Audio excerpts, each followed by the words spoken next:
ఈ లోకంలో కొన్ని శ్రమలు రావచ్చు, కానీ ఆయన మనకు తోడుగా ఉన్నాడు.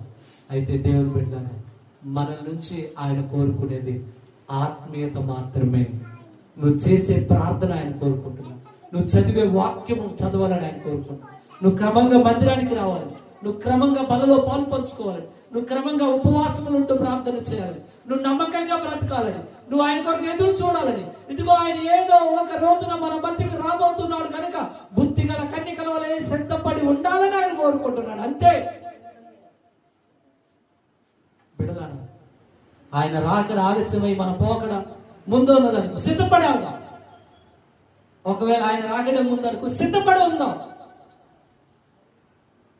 ఇంతే. సంఘానికి కావాల్సింది సిద్ధపాటే, సంఘానికి కావాల్సింది సిద్ధపాటే, సంఘానికి ఖచ్చితంగా సిద్ధపాటు ఉండాల్సిందే.